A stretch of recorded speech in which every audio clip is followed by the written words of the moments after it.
Welcome aboard the Dopamine Train, where our ADHD-powered locomotive stops at every shiny thought along the tracks.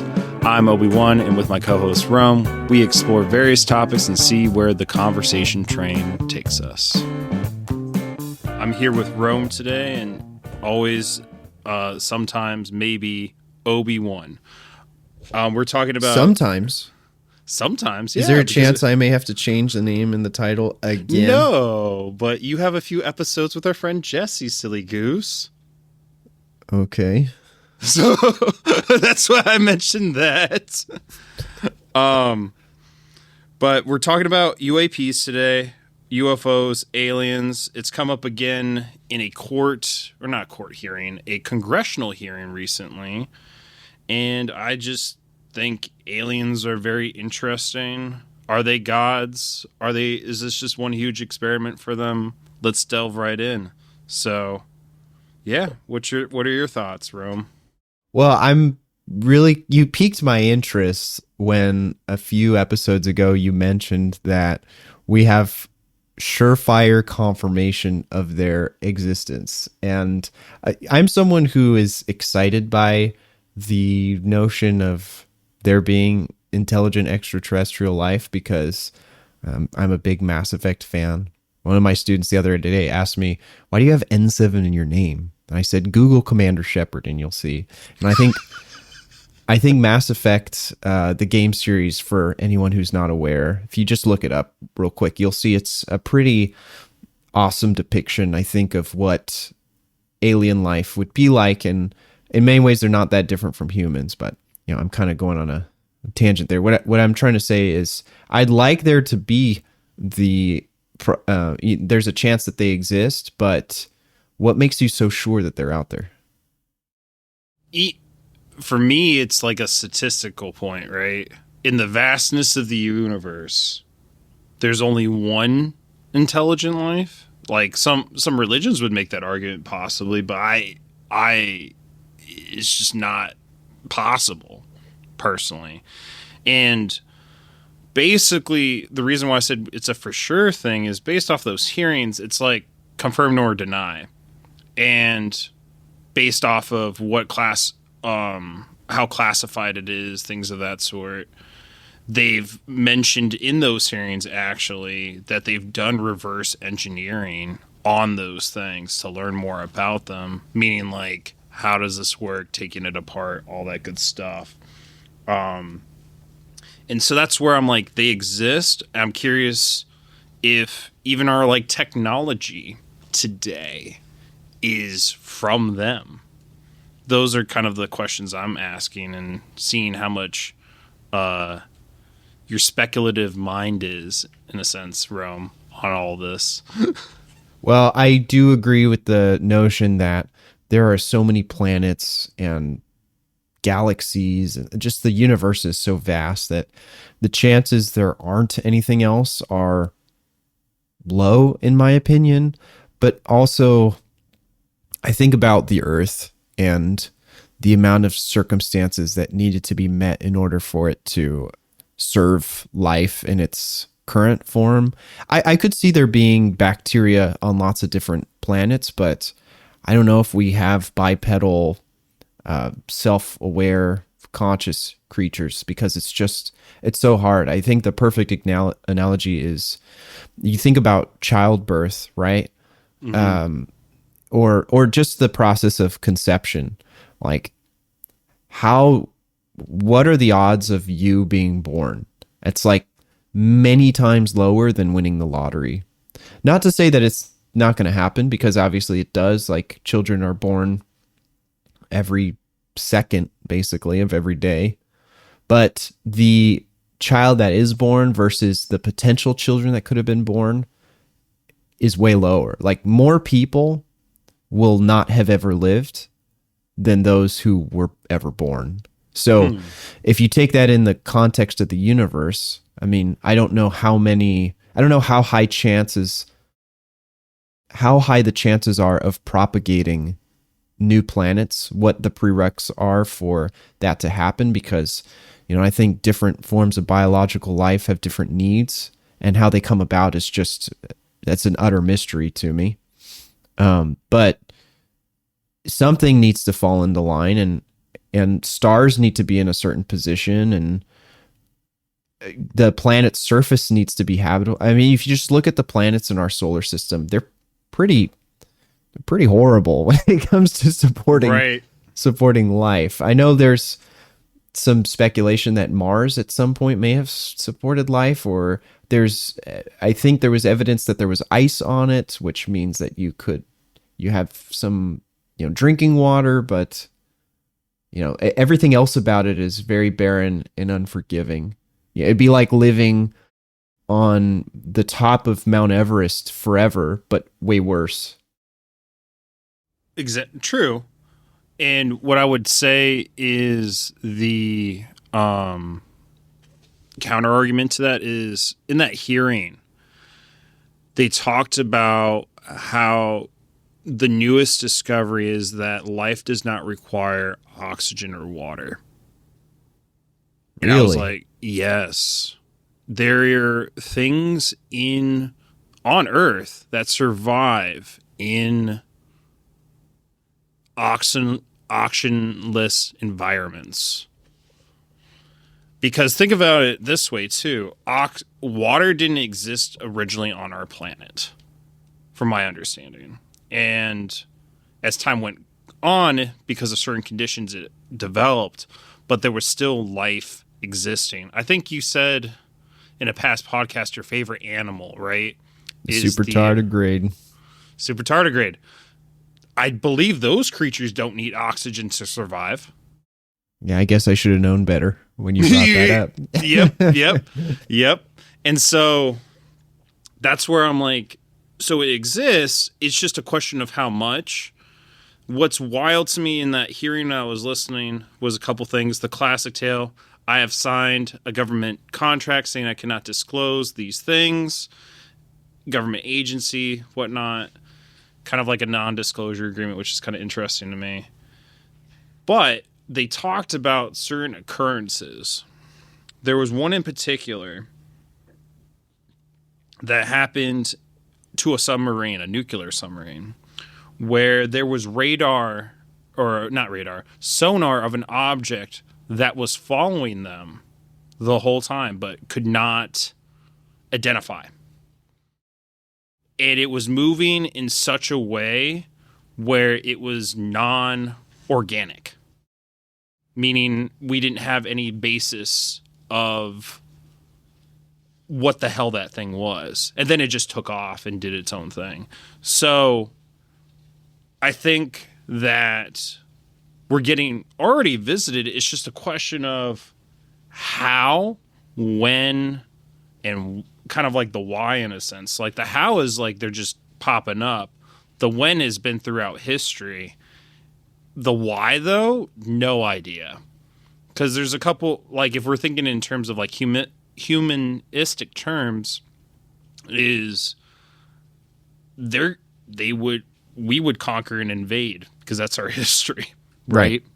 And so that's kind of like the bad thing of like, yes, if aliens exist, why haven't they conquered and done the thing, or they already have and we're just too ignorant to know? That's a couple things that have been on my mind about it in particular. Because I think of that old show, Ancient Aliens. Remember that show? I was watching it 2 nights ago, actually. Really? While I was trying to fall asleep, yeah. Like, fall asleep classic. I was thinking about the show the other day because I was like, that's back when it came out, everyone was like, oh, hogwash, this and that. And now, like, with the new information presented, is it hogwash? But then also it takes it's the question of, did humanity do it, or was it an outside force? And if it was an outside force, what was it? But does it take away from our humanity part of like, do we actually discover anything at the end of the day? Or is it just secondhand, give me down the oldest of technologies from an alien race to just, oh, this is like, I'm trying to think of like a child toy that like a wind up car. Here you go. Have fun. And we're like way beyond that in a sense. I do think one of the most compelling things that I've heard in recent years is the amount of testimony in the military of just servicemen in the Air Force or different branches who have seen UFOs or UAPs, whatever you want to call them, out in the field or on radar. And the staggering amount of reports is what really kind of sells it for me. That I think is pretty incredible. And there are some arguments to be made, I think, about in the past how extraterrestrials might have had an effect on the construction of human monuments, I suppose, but that I imagine is a lot harder to track. Right. It's just like with any sort of historical data, you can only go off what you got. And it could be a perfectly incorrect interpretation. So, like, I think of dinosaurs, for instance. Dinosaurs as we know them and look, we have absolutely no idea. That was some artist drawing something. And because there was an interesting experiment done with people taking even modern day animals and then giving it to there's a specific name for that kind of artist, but giving it to artists, say, draw the animal based off of this thing. And the imagery that comes out in comparison is one of the wildest things. Like a hippo, how they drew it based off like its bones is a lot skinnier than what it's supposed to be. And so that's what's curious. Like even our like iconic what a Tyrannosaurus Rex looks like. He could be just a big old boy just running on the ground or something of that sort. Or were those arms actually like arms or whatnot? Who knows? Things of that sort. So like bringing it full back to the circle of, I don't know for the history part. Like you can make the speculation, but it's just like, unless you were there visibly there, if you're going off like bone record and such, and like maybe some guy's diary, I don't know. Did you know we actually just recently found the first saber-tooth cub, like preserved? Really? So I thought this was something that we knew for a long time, what they looked like, but we now have, there was a little article where you could see the remains of it. And, it looks like a kitten. And that it looked similar to the depictions that we've seen in media, which is kind of cool because it means that our imagination is somewhat accurate. And it also makes me think about how insanely intuitive cultures of the past have been with their ability to read the stars and place structures in accordance with those constellations. There is this argument now that, well, I guess I shouldn't say it, an argument like it's a huge thing, but there's one particular scientist who hypothesizes that there was an ancient civilization that existed during the Ice Age, because we have this gap in human history that doesn't really explain the advent of what would you call it? A sedentary life, going from a nomadic to a sedentary life. It happened, like you can pinpoint around the time it started, but there's a huge gap earlier where it could have, but for some reason it didn't. So that was a major discussion. But just to see how different cultures across Earth have managed to come to similar conclusions independent of one another. I mean, even if you take religion for an example, like they all have this notion of beings that are supernatural, whether it's a single being or multiple, and spirits that have domain over certain elements of our lives. I think that's really interesting. Like, what is that in the human psyche that brings that about? Like the need for religion? Or to explain the unexplained? Well, I guess those two things are part of it, but just the consistency in how they're explained. Because you either have a god or multiple gods that govern various things, and different people who never met each other, who lived on completely different continents, came up with the same basic concepts. And so it makes me curious as to what is happening in the human mind that makes them develop those ideas in a similar way. Interesting. I know that's not aliens, but no. But then the argument's like, well, it was aliens that taught us, man. yeah. And the other thing about aliens too is, what form do they take? Are they going to be humanoid like us? Are they some sort of ephemeral? Because I think of like animals on our own planet, right? Like, there's things that we as humans understand that you could never explain to other animals. Like, I could never teach my cat how an automobile works, right? Like, cats are generally aware that automobiles exist because they see them and they run away from them, but they don't know what it is, how it works, and you couldn't actually impart that wisdom onto them. Like, they wouldn't be able to process it.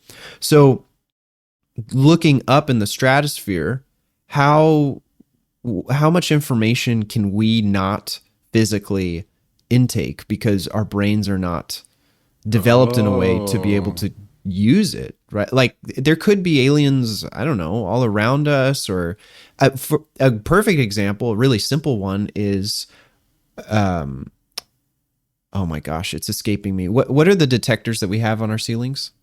Smoke detectors. There's something else specific. It's really dangerous. CO2. CO2. So CO2 exists, but we wouldn't know without extra instruments to tell us, or until we went, belly up because we intook too much. So, but our eyes are not designed to detect CO2, and it's also odorless. Right. So our noses aren't designed. So how much information is floating around space and time that we just can't gather? And like our mechanical instruments that we've developed aren't designed to be able to detect it. Right. That's you touched on a lot in terms of different arguments. So like going back to we'll go back like a few paragraphs back in terms of like, what do they look like? I think that, and this is what I was getting at earlier, of like, what is pushed out and what is human imagination, right? Because there's one argument out there is like all the sci-fi stuff that we ever come out with in the last, I don't know, 50, 60 years has been just for us to get prepared to be visited.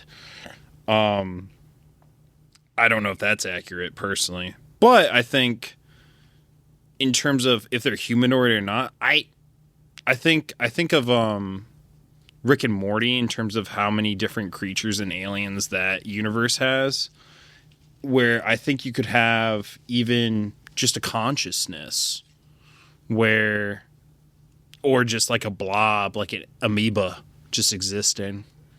Could be. Who knows? Because we don't know what we don't know, and that's where like the imagination comes into part, where we can draw the thing that we think it looks like, but in reality it could be completely different. And then getting to your point of, shoot, I lost it already. ADHD. If and no worries, because I want to respond to that point. If and when we encounter beings, because you mentioned the imagination and we don't know what we don't know, which that's one of my favorite expressions, especially in sports and improving at sports. The imagination is a really fantastic way of getting people to identify with something, right? Some of the best horror movies that have ever come out are successful because they don't showcase the monster or the point of fear that people have when they watch the movie, and that uses their imagination to make it seem scarier than it might actually be. So humans have a tendency to exaggerate or emphasize their idea of something. Do you think we'll be disappointed when we meet them? Like disappointed that we're getting murdered and eaten? I don't know. No, disappointed in like we've created all of these romanticized ideas in our head of what aliens are and seem like, and they're going to come and they're going to just be like Homer Simpson. I for me it's like being disappointed in a thing I don't know. Like you can have expectations for the thing, but I've also done like so much work on like not setting unrealistic expectations. I just would be I don't think I'd be disappointed. I'd be like, why now? Yeah. Why not before? I can already It's see like- the it's YouTube like the- comments. It's like the dad where like the non-present dad in your life just pops in at like 27. He's like, "Hey, how's it been going? No Where big have you deal." been?" No big deal. Like, where have you been, Dad? Yeah. I just shows up. It's like, oh, okay, that's whatever. I could see the comments being like, the aliens appear, and someone goes, "Yeah, they're pretty mid." Just like any new Star Wars movie that comes out. Oh man, that's a point of trauma, I think, for both of us. Yeah, that's why I'm more Group into trauma. One Piece now. Yeah, I don't blame you. I don't. Better blame you. story writing. Yeah, I said it. The other element that we were talking about was whether or not we can actually detect them. That I could see that because like if we're seeing based off your argument before is like people in the military have been seeing them and it's been increasing, so our tools and instruments have been increasing. So by that logic, they might be already here, we're just not detecting them. We also don't know if what they're detecting is extraterrestrial. I mean, it could be. It seems advanced, but you gotta watch that hearing, my friend, because they asked. There's been sites and recovery of things confirmed. Like they said it in the hearing. Like, yes, we have picked up crash sites. And it was like, oh. And have we done reverse engineering on those things? Maybe. And then they start getting into the classification of things where they're not going to tell you what actually is going on, but is what it is. Can you explain to me what the point is of a hearing if you can't express anything at it? So the point of that hearing was to allow that Congress feels that when it comes to these cases that there's an overclassification of things, meaning that things that should not be classified are classified. And so the whole goal of that is to take a more science approach, like a NASA approach to aliens.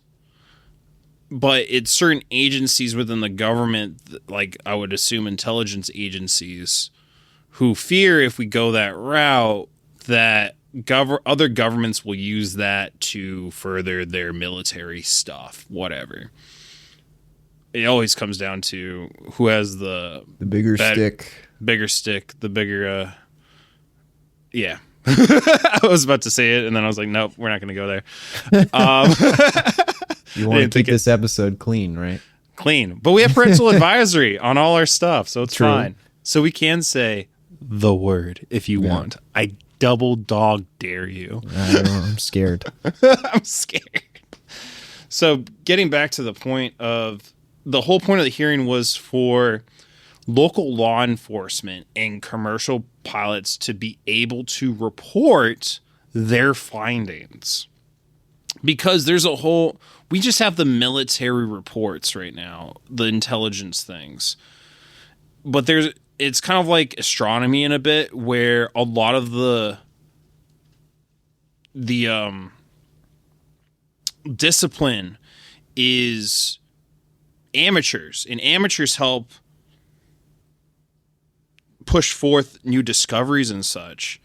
Like look at different pieces of the sky and say, oh, I found this. Cool. It's kind of like the intern that just interned and found a big thing on his first day, which like never happens. I forget what the story was, but that's kind of the goal with the hearing, was to allow local law enforcement and commercial pilots and just regular folk, lay people, to give reporting and have a good mechanism to do so, where they're not going to get, I don't know, issues.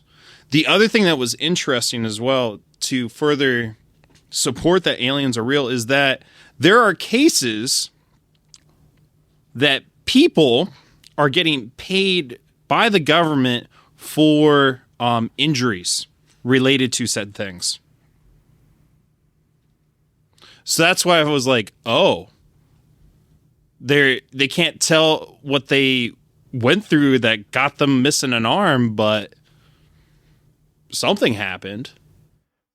I feel like you could, I guess, playing devil's advocate. I mean, there's tons of hazardous things that you do in the military that you could come up with as a reason for why that's Right. happening. How is this different? Like, how do they make It was a point? confirmed in the hearing when it was said. Okay. Was like, we have people that are, the irony of this hearing is that we have people that have been injured because of UAP stuff that we're paying but cannot talk about. Yeah, that's pretty wild. Which I'm like, you tripped over the pipe. You can't talk about the pipe. Did you know that there is a cap on the amount of money you can claim per limb lost in the military? There is Really? there was a guest on Jocko's podcast who is a quadruple amputee. And he was talking about how I think it's I don't know if it was 46,000 per limb or something like that. What? It just it was out. Even Jocko was like, "Are you serious?" Like that just sounded outrageous. Yeah, you only get so your arm can only be insured for 46,000 arms and legs total each. Oh, okay. So basically, human limbs, according to the U.S. government, are worth. Let me do the math real quick. So you said 46,000 per limb. You have 4 limbs. Times that by 4. So your limbs are only worth 184,000 total. That's so correct. you're telling me a house in this economy is worth how much in terms of limbs? It's worth more limbs than you have. Exactly. God. Yeah.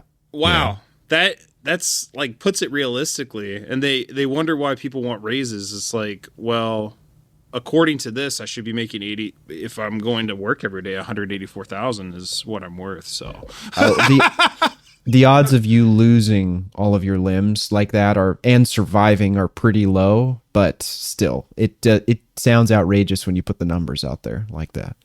that's still wild. And I could be, maybe it's not 46. It could be more or it could be less. I but hope it's. you would think it would more. be, some lifetime. You get a lifetime insurance per limb, or I don't know. It just that's like you have to spend the rest of your life without that anymore. I think you'd get more for it, but again, that's a tangent. So That's the people, point of the show. True, yeah. So people are being paid to be silent about the injuries that they've received from working on UAPs. And I'm guessing in the hearing, they didn't discuss anything regarding the actual technology or reverse engineering or I noticed, I remember in the first hearing, they mentioned that there were biologics that were recovered from the craft. Were there any details on that? No, they mentioned that they were biologics. What was kind of where my brain went with it when I was listening was, you've ever seen the show Farscape? Never heard of it. Oh, buddy, if you want a Jim Henson original studios show, like all the effects are Jim Henson. So if we're not familiar who Jim Henson is, the guy responsible for the Muppets and Sesame Street, his studios did this effects for this one show called Farscape that was originally on the Sci-Fi Network in the early 2000s, and it was an Australian/US TV show. But what was interesting in that universe is ships were alive. And you're like, what do you mean? Like, ships were actually alive. Ships gave birth to other ships. things of that sort, which I found very interesting. And so when I heard the biologics part, I was like, is it biologics of thing, alien, or is this biologics of ship? So, but that's what they danced around, did their thing. They said in a closed session nonsense. And I'm just like, what panic are they what would happen if we just revealed that they were biologics? Yeah, I mean, I feel like humanity has become so jaded by everything that happens and the amount of information that they receive about it on a day-to-day basis that aliens coming out as being real would not rock the boat that much. Wouldn't even rock the boat, because like those were the memes when the first hearing came out, was like, oh, there's aliens, and no one gave a shit because of the economy. Like, Yeah. they're like, I don't give a shit unless there's food on my table. Don't you know? I need them Doritos. Yeah, one of the memes was like, oh, their aliens are real? Well, are they going to pay my rent? Right? Been rent free in my mind right now. Yeah.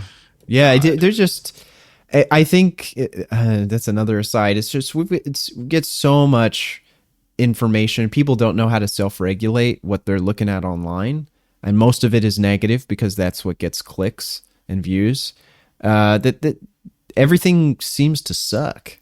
Just looks like everything sucks. And so when a big discovery comes out like that, then it's, that could be a good thing or a bad thing, but it just falls on deaf ears for the most part, unless people are really passionate about that topic. Like you and I are fairly interested in sci-fi and extraterrestrial, so that stands out to us, but a lot of people just can't be bothered. Right. It's I want to go back to your comment of like negative and whatnot, and that's like what gets the most clicks, because it just reminds me of like, it's the angsty 12-year-old that's listening to like sad boy rock from the early 2000s, where it's like, oh, I'm not cool, but in reality you are the cool person. So it's just kind of funny. I don't know, that was the image that got into my head. I'm like some scene kid in the back that's like, ugh, life, drag, ugh. Yeah, it turns into a slippery slope when you have people who are going through genuine mental health issues, and that's what they turn to for comfort. And then that turns into an aesthetic. Like, ooh, now being sad is cool. I don't know how we got to this, but no, it's just funny. Hey, we're following that conversation train, like we said in the intro. Follow that dopamine, son. Yeah, I wonder if the aliens are emo. Dude. Are they sad they came? Imagine they were traveling around looking for intelligent life, and they found this place, and they're like, Jesus. What in the hellscape is this? What is even hell? Yeah. Which, to be fair, I'm someone who is fairly optimistic about humanity, and I think there's lots of great things that happen. I actually just set up an RSS feed the other day to curate what sort of information I'm getting on a day-to-day. So I've got, my mainstream news on left and right, and I've got world news, and I've got my tech news because I love technology. But I specifically included 2 or 3 sources of uplifting only news, so that as I'm scrolling through my feed, every 4th thing, which isn't a murder or a destruction of the earth or something bad happening, that's how I found out about the saber-toothed cub. That was in one of the uplifting news articles, and there was one where 2 sisters who had never met each other, did not know they had siblings, separately did DNA tests and found each other in their 50s. Wow. And to add on to that, they had each named their children after each other without having known each other. Talk about coincidence. Yeah. So I think it's important to consciously look for things like that, because you are what you eat, right? So if you're looking at If you're looking at people on Instagram who you perceive to be better than you all the time, well, you're going to feel like crap. And listening to people argue on X all the time, you're going to feel like crap. And you think everyone is just a bozo and has no brain cells. It's not true at all. There's not, and there are some people who are smart and go on there and they lose all their brain cells. It's a weird phenomenon where the internet just makes you think you can act like a buffoon. It's interesting that you say that they just go rot their brains. So are you making, like, I would go a step further, is like, technically, is the internet drugs? It's Because, like, if you can get more ill-informed on the internet and be addicted to it, is it a drug? I think the internet is ingredients. Sorry, the internet is ingredients, and the people who make the most meals with those ingredients make bad things filled with sugar, filled with I mean, sugar is just an analogy here, but if you look at Instagram or Facebook or YouTube and the way that the homepages are set up, the colors of their notifications, actually, we can even go back further. If you just look at a smartphone and the way the home screen layout is, phones don't have to look like that. They don't have to have bright, colorful icons plastered across your screen with big red badges on them, indicating to you that you need to go look at that immediately to satisfy some quick dopamine hit. That's all done intentionally. It could be designed in a very different way that's a lot more boring, a lot more utilitarian, but people wouldn't like that so much, and it wouldn't be as much of a moneymaker to not try to capture attention at every waking moment. It's basically, phones are little slot machines. I remember listening on this podcast called 20,000 Hertz, and they did a whole special on like casino sounds. And there is somebody who has a degree that is sitting there like, what is going to keep them at that slot machine the longest? How often do we need to pay out? How often, like, what sounds are going to keep them there? And so that's where, like, those sounds in a casino are, like, meant to keep you in the casino. Like, literally the Hotel California verbatim, in a sense. So, I think online gaming has also turned into that as well. Oh, 100%. I know that. I mean, think of all the resources that are out there to help you improve as a player and get better. And you can, but in team-based games, you're still rolling the dice of how good is your opponent and how good are your teammates, especially if you're playing by yourself, which I think most people are. They're not playing with a team. Yeah, that's how it was when I was playing Overwatch. You'd have the group, and then I learned a lot of interviewing skills in Overwatch. I think I mentioned this in the past podcast, where you're basically figuring out, based off of their stats they are presented, their resume, and if it's genuine, like they're just having a rough day, or if they're actually like good. And the big thing always was like trying to figure out if they are going to blame somebody else on the team, or are we going to work towards a switching if we need to better accommodate the team. Right. So that's where a lot of things are like, oh, only play this. That's not helpful to us. Goodbye. I was always looking for a player that at least played 2 to 3 characters decently. Granted, you have your main, but what if we need to switch up our approach because our attacks are not working? Do we need, and that's like the thing with I found in Overwatch, I don't know if it's still this kind of play style, is like knowing when to regroup, knowing when like I'm holding on to this ult for like too long, I haven't used it, I just need to switch and build a new one with a different character. That to me was like the secret sauce, is if you could get that down to adjust quickly enough, or when it was wise enough to do so, you saw better success. And that's what happened a lot of the time, and that's where, like, when I was playing tank, wouldn't just play Reinhardt. I started learning another tank, and it was Orisa, things of that sort. And so, because, like, for instance, Reaper might be good for a little bit, but then eventually, what if you're getting shot down by a Pharah all the time? You need to be able to play a hit scan to adjust to that counter, because you're not going to do it with Reaper unless you're very good at noticing the pattern of, like, where I need to be so I can hit that accordingly. Yeah, we had someone the other day who was playing Reaper, and he was just standing, like, he was in a Widowmaker spot, and he was standing there shooting.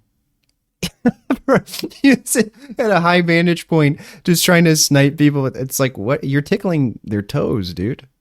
It's not even tickling your toes. You've established no more stealth. You are now gonna just, one person just has to turn and look and shoot you in the face. Done. Yeah. Like, I don't care how fast you're hitting that left bumper to, like, go impregnable or whatnot, but, like, yeah. It's just, it's part of it's like letting go of the ego part of, like, okay, I don't need to, I'm really good at this character, I need to let this go. What can help my team? And it's hard because a lot of video games are individually based, and you're trying to team build over a barrier, in a sense, like the internet. Yeah, and over a call. You can't actually see any of those people. Right. And so those are, like, the biggest barriers. Is, like, you're trying to team build real quick, and then hopefully they're not going to get egotistic if you're going to throw a criticism at them. And also, like, because that was the thing. It was like, hey, dude, can you switch? This is clearly not working. And they'd be like, no, it's all your fault. You're not healing me.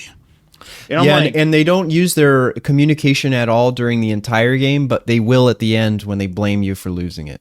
Exactly. All it took was for you to talk. He's like, I remember specifically this one guy, homie, could have had a chance at communication and made it work, but you didn't want to. He's like, well, I just didn't want to talk. I just wanted to play the game. I'm like, play a different game. Not this one. Any other one. Communication is key in this game. That's, like, to me, 25% of the game. The rest is based off of your talent and ability to know when to pull out and when to push and pull, in a sense. When to attack, when to retreat. And so I just reamed him out a bunch, and he's like, silent. And I was like, cool. I guess we're throwing in this competitive match. Bronze to bronze we go, friends. The standard response, I guess we're throwing. And so how come you're not coaching esports now? That's a good question. I think for me is the time commitment versus the payout. And also I just am not, I'm good at team building. I'm good at identifying, like, it there's two things that go into play, right? Good at team building, those things, working on those interpersonal skills. That's why I have the job I have. But it's also, like, if I was to do it with y'all, time difference is an issue. And I can't, it'd be on the kids' time, not on my time, you know? Yeah, so that would be pretty late for you, actually. And I would cry. So the work-life balance wouldn't be there. So... Well, but I do miss you gotta move back over here, and we can open a studio in person. Or you move to me, where the real estate's cheaper. Yeah, but then I can't coach. That's the problem. Maybe you start your own casino, start your own team. Start my own casino. I love it. I love it. Do you think the aliens would be down to play some Overwatch? I actually don't know. I think, would they want to do any of the activities we have, right?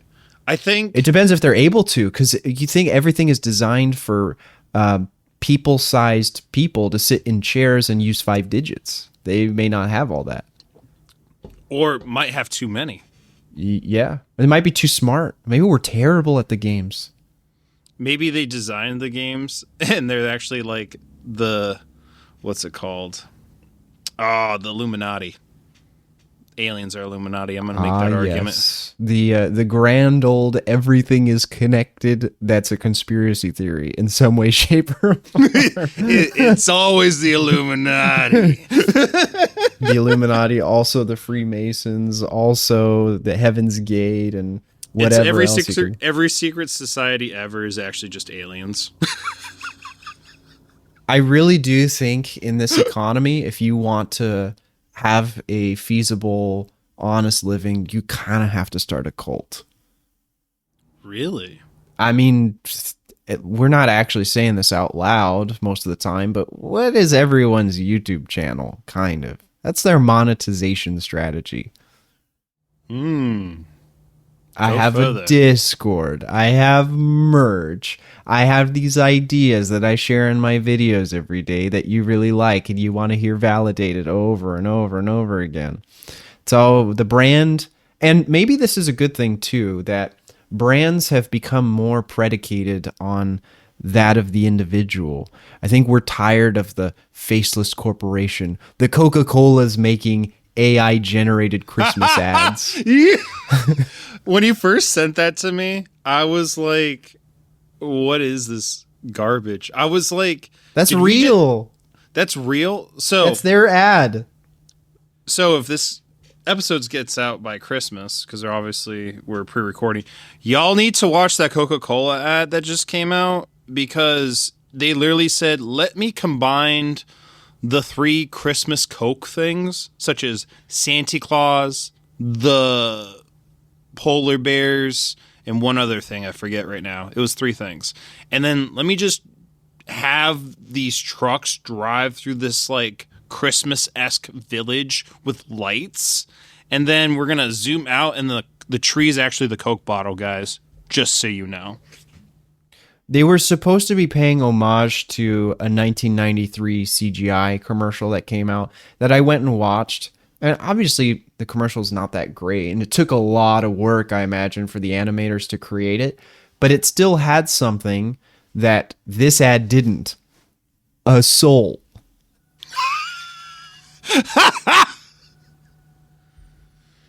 So do you think it was like, what's the word I'm looking for? Just like, let me just throw some shiny lights in the back and the kids will buy it anyway? Like vibe? Was that the vibe you were getting? I thought the idea of it was maybe creating an AI ad would actually get more negative attention, but then again, Coca-Cola is so big, I don't know if they really need that. Coca-Cola is interesting. That was Jesse's argument. He's like, they don't need negative attention. I thought, well, maybe they're doing an AI ad because they want negative attention. People are always going to buy Coca-Cola, I think, regardless. I buy Coke products, unfortunately, because they bought my favorite water brand thing, which is Glacia, I believe it's called. The guys that make smart water and vitamin water. Mm-hmm. Those are actually owned by Coke now.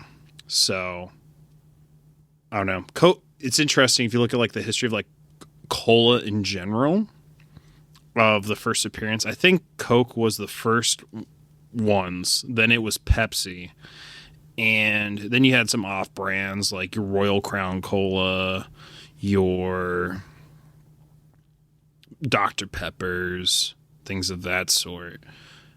But what ends up happening is Coca-Cola just corners the market a lot of the time in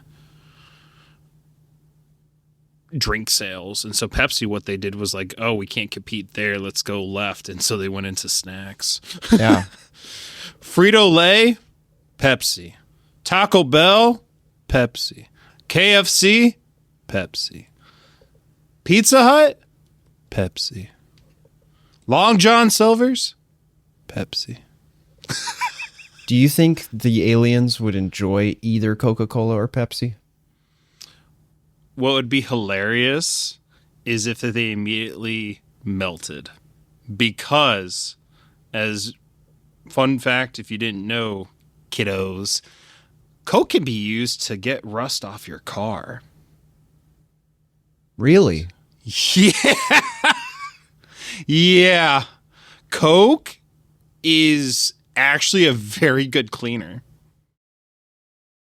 for like rust and metals. What is in it that allows it to clean? Oh, but that's a Coca-Cola proprietary thing. Right. Gotcha. But Secret no, you could formula. literally like get the rust off of something if you just soaked it in Coke. It's a good cleaner. And so that's why and I was like wondering for a while basically how we're able to consume it then, and it's because the lining of our stomach has mucus in a sense where we have stomach acid that would normally burn through our stuff, and because of those things it doesn't affect us. But if that's why it's real important also, kiddos out there, to brush your teeth after you drink soda, because it will get rid of that in an animal as well. Yeah, it's pretty abrasive. Pretty abrasive. It's like orange juice. If you drink like orange juice all the time and not like brush your teeth would go rotten. The animal, it's just the acidity.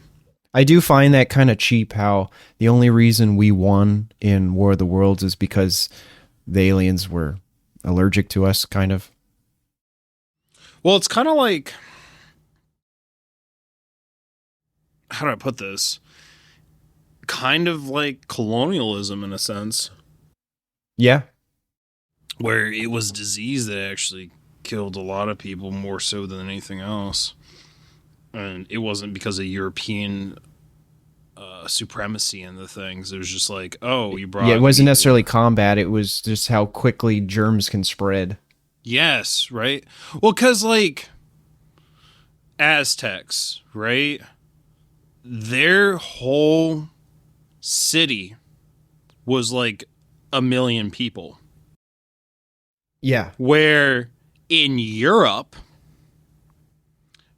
we were maybe... the biggest city was 250,000.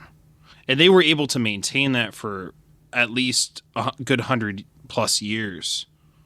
And actually, also, the Mexico City, that's where their capital was, it was surrounded by water, actually. And then what happened over time is they filled it in. But it used to be like kind of like a castle moat-esque thing, where you had like one bridge that went inside the city. The rest was surrounded by water like a moat.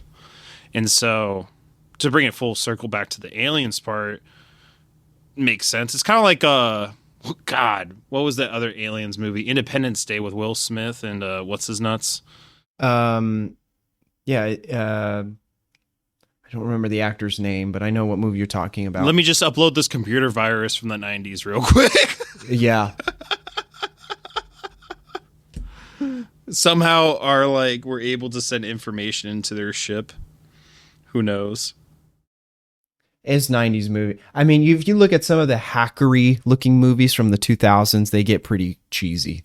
Everyone's trying to break into a mainframe of some kind. You're not wrong. Well, think of what's the iconic movie from the early 2000s? National Treasure. Perfect example of that. Yeah. Where you have Seth Green just all of a sudden being able to get into the things. I forgot the beauty of cinema. Back when the typical audience member didn't question what was happening in cinema, they just left it to the experts. Now everyone knows too much. What do you want to expand on that for our last 5 minutes? Sure. So you know how we have so much information available to us now. I could learn everything there is to know about a given topic or behind the scenes or how movies are made, to the point where a lot of the things we just kind of accepted in the early days of, oh, well, that's what they have to do in order to move the plot along. Well, now that just doesn't make sense anymore, which I think is a good thing in some ways, because it means that overall we're getting smarter. I know it may not seem like it, and there's a lot of brain rot out there, but I think by and large, the general educated public and people with access to computers and the internet are smarter than they ever have been. But that also means that the expectations are higher for what they enjoy. You know, a good example, going back to gaming for a second, is you could post a clip that is impressive by a certain standard, but unless it's as impressive as the top 1% of clips that are doing really well, people are just going to scoff at it. Like, okay, whatever, who cares? And 10 years ago, that might have actually been something people appreciated. But the expectations just, they keep rising. So it's a double-edged sword. If you're an audience member, then it means you get higher quality stuff, usually, not always. But if you're a creator, it means you got to up the ante all the time. Right. It kind of, I think we mentioned this maybe in a past podcast, maybe not. It's kind of like how movies are getting made now versus in the past. Why there's more like sequels or remakes than ever, in my opinion, is because it comes down to investment.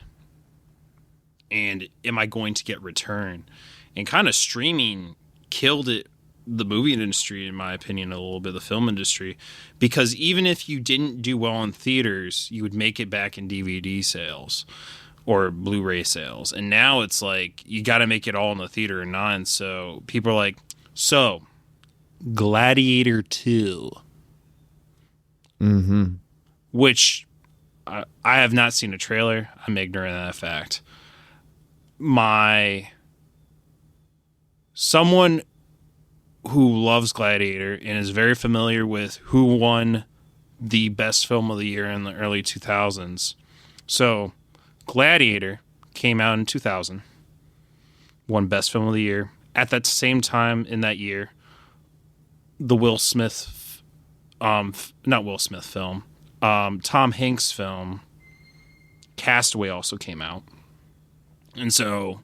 Great film. Great film. Two great films in a great year. Yes. And so, as someone who's seen Gladiator, I don't know what the hell plot they're coming up with, because that was a standalone story of Maximus. Great soundtrack. Hans Zimmer does the soundtrack, fun fact. And he dies and goes with his family at the end.